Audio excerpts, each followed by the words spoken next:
Welcome to the COSAFA Show with Mark Gleeson and Nick Say.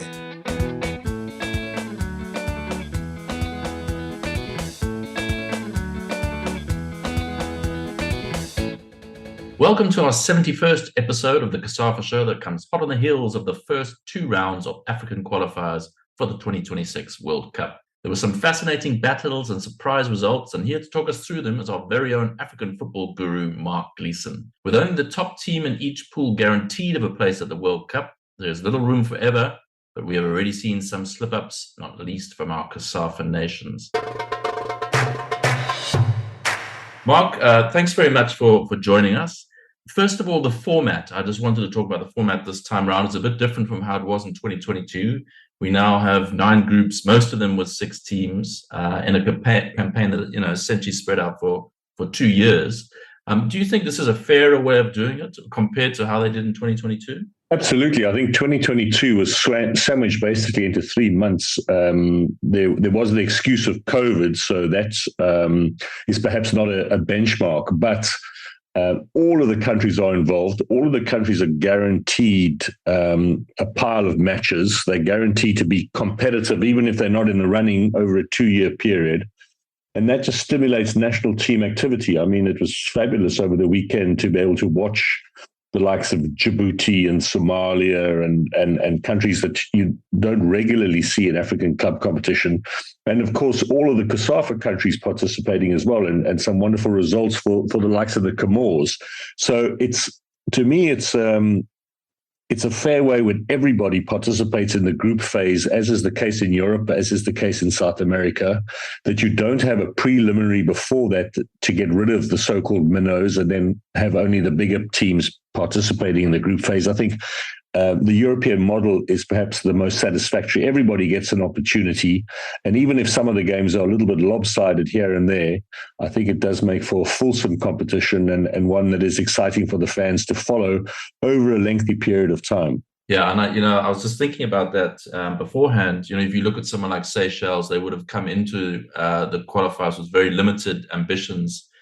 2 heavy defeats, you could say to them, well, what's the point? But the point, as you say, is they will have matches, high-profile matches over the next 2 years that can hopefully help them develop, along with Cup of Nations qualifiers. And I think they'll have competitive games too, because if you look at their group, they've got Burundi and Gambia, neither of whom they've played so far. I mean, they've started basically with 2 of the toughest teams, with the Ivory Coast and with Kenya.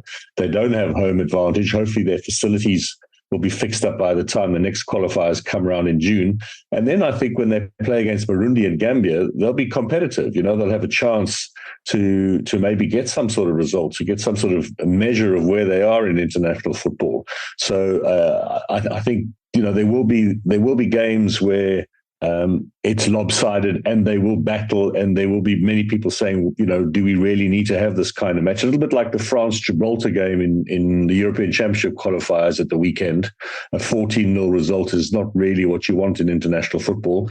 But these things happen less frequently than perhaps they did, but they do happen. But I think Seychelles are going to find that there are a couple of games where they can really measure themselves and have a decent football match. So if we just run through the groups, then let's start with Group A. A strong start from Egypt, 2 wins, 8 goals scored.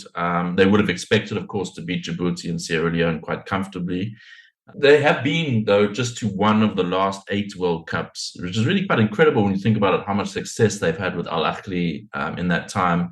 3 Nations Cup wins in a row. Is there anyone in this group that can challenge them? And do you think, or what do you think of this kind of 2023 version of the Pharaohs? I think it's a bit of an aging side, but it is still a very strong side. Obviously, with Mo Salah, the talisman, and he's still on form. I mean, 4 goals already in the qualifiers. Even though he might be past his best and not delivering at the level that he did it for Liverpool a few seasons ago, he's still very much one of the top players in African football. And I think it's a group where Egypt will be absolutely mortified if they don't qualify. Burkina Faso would probably be their strongest opponent. But for the rest, Guinea-Bissau, Sierra Leone, Ethiopia, Djibouti, that's 4 times 2, that's 8 wins in the pocket for them. They really only have to worry about Burkina Faso away from home. and that's likely to be played on a neutral venue anyway, because the Burkinabe are one of the countries who at the moment are banned from using their home facilities, and who don't really, given the current political and economic situation in the country, look like they're going to be able to fix them in time. That gives Egypt a massive, massive advantage in this group. And I think it would be it would be a major, major upset were they not to qualify as one of those teams. And when you make a reference to the fact that they haven't done well previously in terms of qualifying for the World Cup, but their record in terms of getting to the finals is poor. I think the other thing to remember that's kind of all goes out the window now, because of this expanded World Cup in 2026 with 48 teams and Africa having 9 places. There's so many more sides now with a decent chance of competing, who perhaps in the old format with only 5 places would struggle to get a look in. Yeah, I guess the slight little battle for them might be that, as you said, is a little bit of an aging team. 3 years on now to 2026. It might be one of those that they qualify quite comfortably, as you say, but then perhaps have quite an old side at the finals, unless they can use this period to bring through other players, if they have that kind of talent coming through. Well, I think, clubs like Al Ahly and Zamalek and more recently Pyramids and Future are providing, there is a constant conveyor belt, and they're not scared to play quality youngsters in their teams if they are capable. And of course, they all have the forum of good competition. I mean, the Egyptian league is tough, but all of those Egyptian sides go very far in the African club competition. So that's priceless experience for a lot of those youngsters. So they're able to graduate young players a lot quicker than many other African countries. So I think the conveyor belt is there. It's as you suggest, will that change of generations come closer to the World Cup finals than it should? Or will they start working on that now, get 1 or 2 desired results? I mean, I think there'll be a few players now who will move on after the Cup of Nations finals in the Ivory Coast. Player like, for example, Trezeguet, I think, probably at the end of his international career now, and there's probably a chance there for a younger player to step in and to take his place. And so the evolution of the side might come a little bit quicker than we anticipate. If we move on to Group B, Senegal, the overwhelming favourites there as well. They were held by Togo this past their second game, 0-0.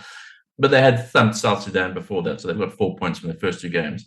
Also, in a way, quite a few players, I think Idrissa Gueye, Koulibaly, Mane to a certain extent, who are perhaps aging a little bit, but it's too hard to see anyone rising, surely, from this group to challenge them. No, absolutely. I agree with you. And then again, Senegal is another country with a different conveyor belt, but as effective one. I mean, we've seen Ilman Ndiaye, for example, was at Sheffield United, now with Marseille, really stepping up to the plate in terms of profile in European football. Nicholas Jackson signed for huge money at Chelsea, even though he hasn't really proved himself so far this season. He's obviously a player of enormous potential given how much they paid for him.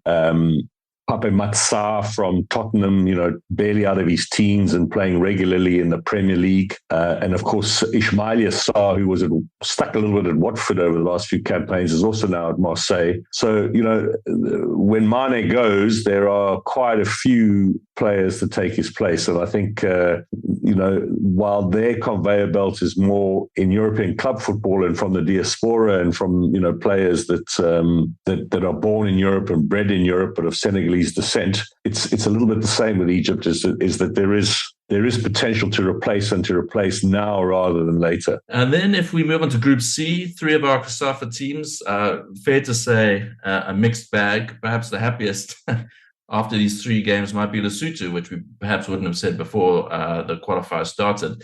But yeah, if we start with Zimbabwe, I guess a solid return for them, considering this is essentially a new national team that they've put together after their FIFA suspension. Yeah, and a national side that I think still needs a bit of polishing and a bit of game time, a bit more game time. And it'll be interesting to see how much football they manage to get in before the next round of qualifiers in June. You hope that they'll use that March window, for example, to play some decent friendlies and to look at some new players. I thought initially when they played the game against Rwanda, which I watched, that was a missed opportunity. But then after South Africa's performance away in Rwanda, then you think, well, okay, that's one up for the Zimbabweans. And then, of course, leading against Nigeria, that would have given them a lot of confidence as well. So I I think they've got every potential in this group. Might not have started with a win in their opening 2 games, but it's a long way to go, and they are always dangerous. And as we know, Zimbabwean football is full of quality players. And then Lesotho, obviously an excellent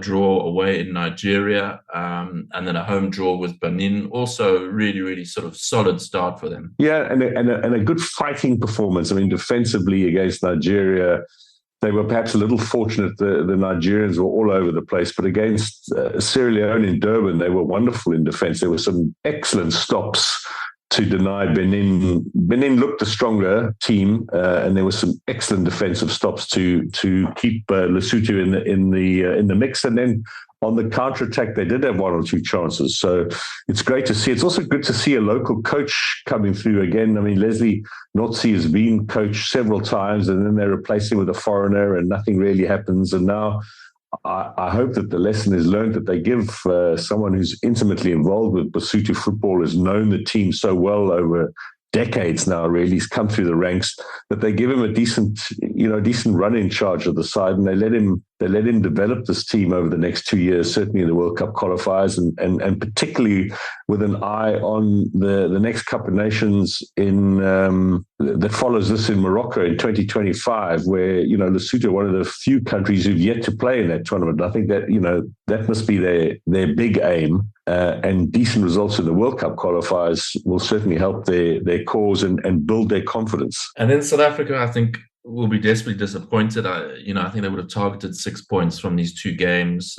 Coach Hugo Bruce said beforehand that was the goal. They never really reached any great heights in either of them, if we're honest, including the win over Benin on Saturday.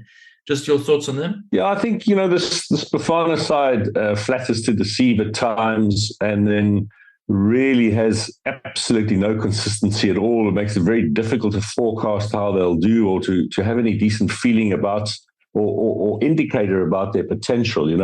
First of all, I've not been a fan of Bruce and his policy of the young players. I don't think that's delivered for him. I think a lot of mediocre footballers have got into the team because they either fit the age profile or because they're playing overseas. I think playing overseas does not give you an edge over a local player, particularly a player from the Premier Soccer League in South Africa, which has a decent standard.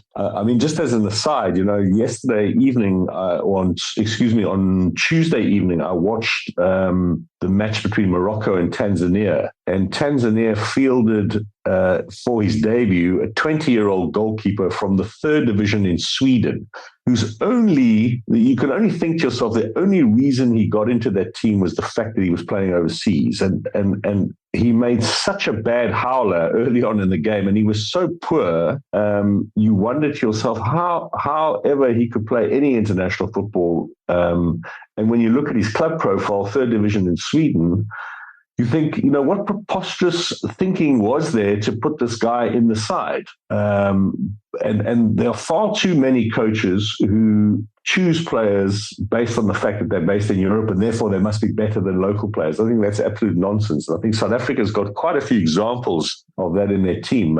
You look at Mayambela, for example, who struggles to get a game for his Cypriot club. I think 4 starts this season, if I look at his stats. He's not Bafana material. He doesn't have the work rate. He doesn't have the ball skills. Hlongwane did well in Major League Soccer, but is he really the best striker that South Africa have got? I think there's a lot of questions about the selection of this team that let South Africa down, and there are a lot of other players available, particularly domestically, who could perhaps be doing as good, if possibly not better, a better job for the team. And then I think we have to have a chat about Nigeria. They, I think, did have a few injuries going into this camp, but for some time now, they've looked quite out of sorts. And as you alluded to earlier, a little bit all over the place.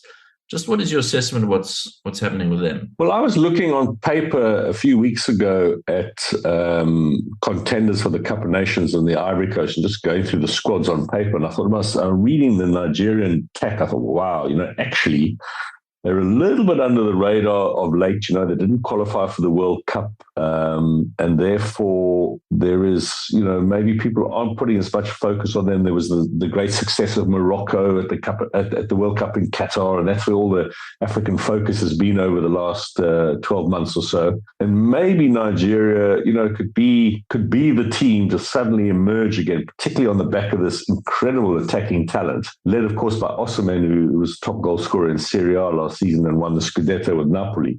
But they were frankly so poor against Lesotho, in attack in particular, and then not much better in the game against Zimbabwe, which I admit I didn't watch all that much of. But I think it's a real crisis time again now for Nigeria. But then again, you've got to be careful not to write them off, because it's a country with huge playing talent. And should they go to the Cup of Nations, for example, in January, and suddenly click, you need one or two good results in the group, and then suddenly you get a bit of momentum, they certainly have the playing strength to go on and win that trophy. And it would be very Nigerian-esque, if I can use that word, for them to duff it in the World Cup qualifiers and 2 months later emerge as African champions. Very true. Group D was a bit of a tough time for all of our COSAFA sides. Angola, 0-0 away draws, one in Cape Verde, one in Mauritius. Eswatini lost to Cape Verde, lost to Libya, real tough start for them, and then Mauritius beating Cameroon, and then Angola draw.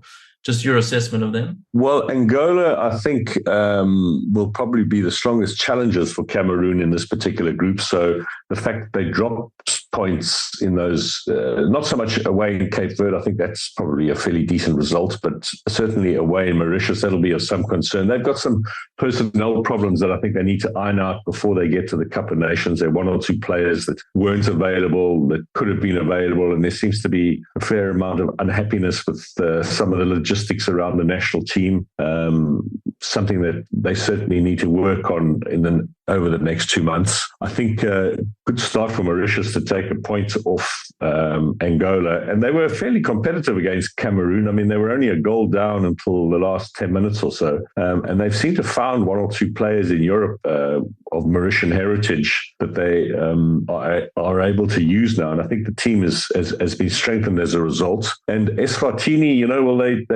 they're a completely home-based side, very unusual for African football, and I think you can see the gap between them and the bigger countries. But they have limited resources just in terms of population size, but they're always there. They're always competing. They're always battling away. And I think they've got the potential to maybe create a shock or two. I mean, we saw Namibia beating Cameroon in the Cup of Nations qualifiers.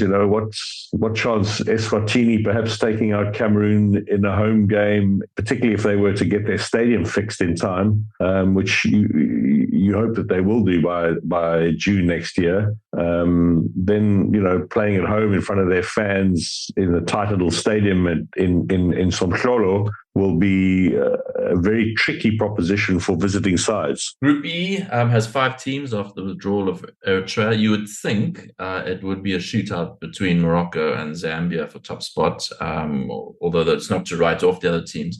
How disappointed do you think Avram Grant will be with Zambia's loss in Niger, or not in Niger? Sorry, it was played in Morocco on neutral territory. How disappointing will that result be for him, given that he's going to be chasing Morocco in this pool? Yeah, absolutely. I think what it means now is that if there is to be any realistic chance of qualifying Zambia, they would need to beat Morocco at home and possibly draw away with them. Not beyond their capabilities, I might add, but a very, very tough assignment. When you're in a group with an informed team like Morocco or in Algeria, for example, or Egypt, you can ill afford to drop points in games like Niger away. Those are the kind of matches where you must win to keep up with the Moroccans, because they're going to win that game. I mean, Morocco against Tanzania on Tuesday night was a great example of a really tough away game, but because of their quality, they just were that little bit better than the home side, who had 60,000, 65,000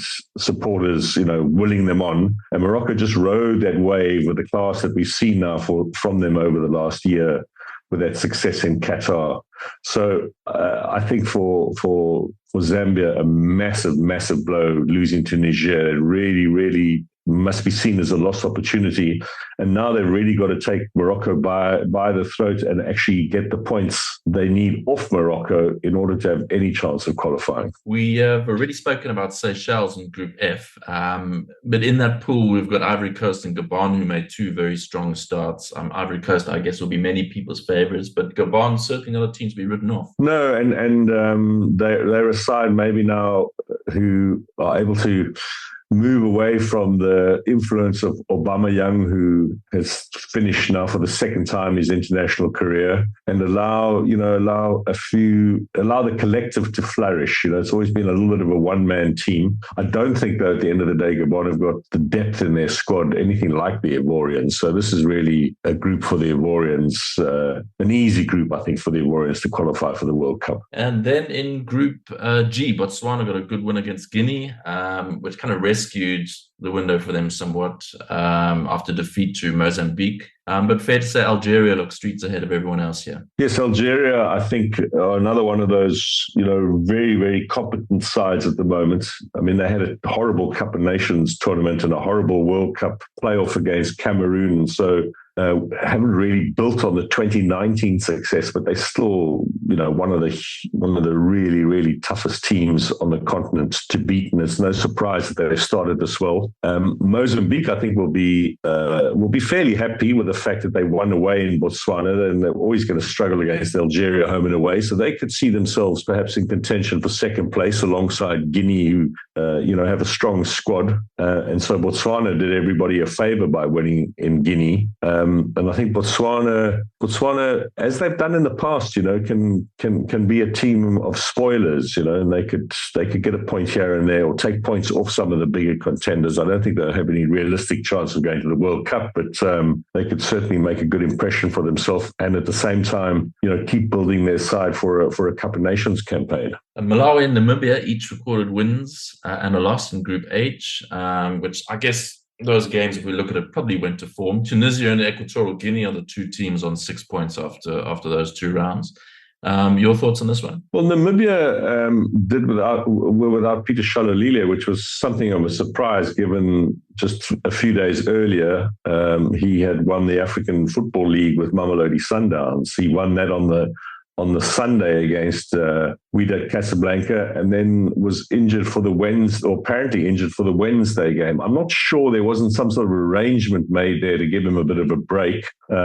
But it would have had a real effect on the Namibian side. I mean, the game against Equatorial Guinea, they were poor, but it was basically, it was last Wednesday. So it was literally, they literally got together in Joburg on the Monday, got on the plane and headed off to Equatorial Guinea, arriving the day before the game, and then played. And so, and lost it, midway through the second half. I think they'll be a little bit disappointed. Then they went on to Morocco, where they beat Sao Tome 2-0. I think maybe a little disappointed that there couldn't have been more goals. It's not a great Namibian side, to be honest with you. There are a few outstanding individuals, but there's a lot of mediocrity too.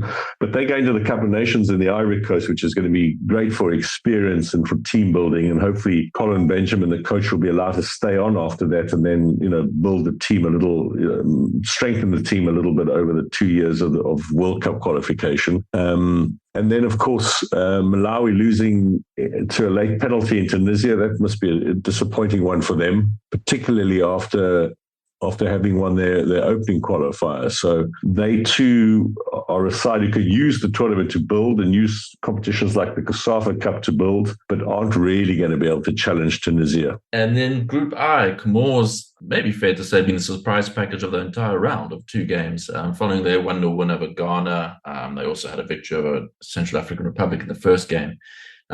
Dream start for them. Yeah, four goals against Central African Republic after being behind, and then just rubbing salt into the wounds of Ghana. You remember that they knocked Ghana out of the Cup of Nations finals in Cameroon in one of the great upsets of Cup of Nations history, sent the Black Stars packing early on in the tournament and have gone and done it again, and this might be the end of the Ghanaian coach ahead of the Cup of Nations finals. We'll wait to see over the next couple of days whether there's not a sort of a firing that happens there. But wonderful result for the Comoros, and they keep punching way above their weight. Obviously they draw a lot on a very big migrant community in France, particularly in Marseille, where there's hundreds of thousands of Comorians living and wonderful footballers that they're able to choose from. And it makes for an interesting group. They've certainly given Mali a bit of a boost there, because I think it's a group on paper that looks to be between Mali and Ghana.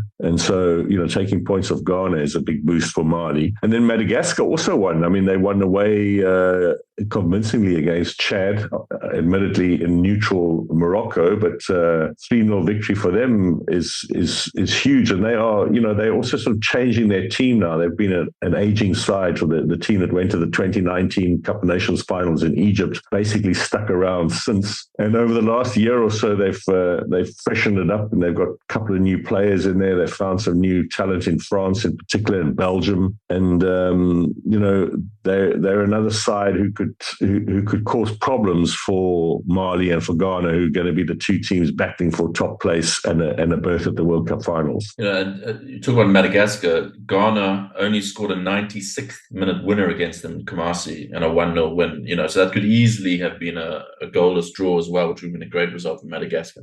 Talking about Ghana, it seems a little bit in the same vein as Nigeria at the moment. Perhaps not quite the same talent, but there is talent there who is playing at in the best leagues in Europe, but not seemingly getting the results that you would expect. With Mali in this pool, is there real danger that the Black Stars aren't going to make it? Yeah, I think so. I mean, and it is a good point you make. I mean, a very exciting side. Semenyo, Mohamed Kudus. There are a lot of players there who are making a big name for themselves at club level in Europe, and yet as a collective they battle, and they have battled for a while. They although they did get to the World Cup and they did push Portugal very close. You remember in Qatar, certainly didn't disgrace themselves. But you must also remember Mali and the way that they tanked their playoff game against Tunisia. Is the Malian side, does it have as much depth as the Ghanaian side? When the crunch games come towards the end of the campaign, will Ghana's much stronger squad just be a little bit too strong for Mali? I think that's probably what's going to be the case. But it's going to be an interesting tussle on the way through. But Ghana, a bit like Nigeria, really do need to try and sort out their problems, maybe freshen it up a little bit, take out a couple of players who've just been there a little bit too long, maybe a Jordan and Dede Ayew. It's time for them to move on now and let a fresh generation take charge. And then there's a few injuries there too that I think have hampered them a bit. And should everybody be fit, they'll probably look a lot stronger.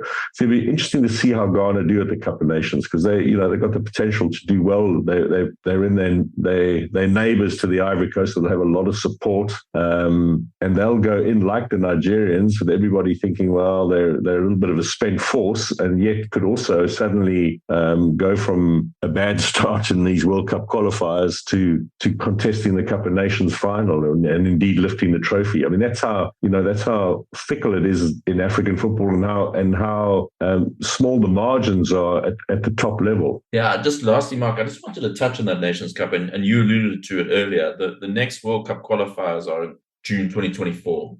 We've got between then and now the Africa Cup of Nations, which is naturally a bit of a attrition in terms of players, but also coaches. So for a lot of teams, things could look quite different come next June and shake things up quite a bit for these World Cup qualifiers. Yeah, I think that's guaranteed. And I think there'll be one or two more of those kind of cycles before we get to the end of the campaign. And that's what makes this World Cup qualifying that so much more interesting, because there are those other pitfalls that teams must deal with. And we've seen so often in African football history how the two different competitions have impacted on each other. You think of, for example, in South Africa's case, you think of Carlos Queiroz doing so well in the World Cup qualifying, getting South Africa to the 2002 finals in Asia, and then going to the Cup of Nations, actually not doing a bad job there, but getting knocked out in the quarterfinals by Mali, and then getting the sack 6 months before the World Cup. It happened to Shaibu Amadou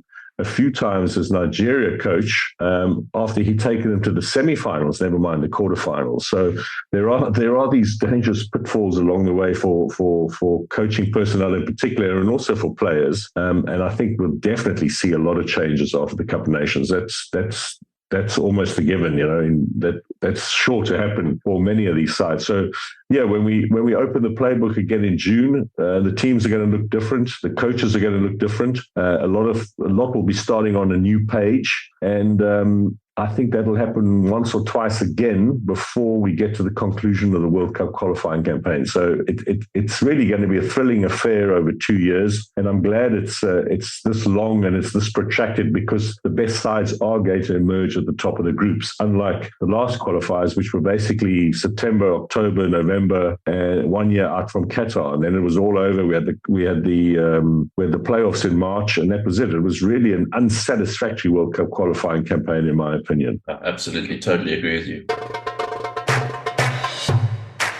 Well, that's it for another episode of the COSAFA Show. Don't forget you can listen to more of our podcasts on our YouTube channel, Spotify, and iTunes. You can also get the latest news via our website at www.cosafa.com and on Twitter, Facebook, Instagram, and TikTok.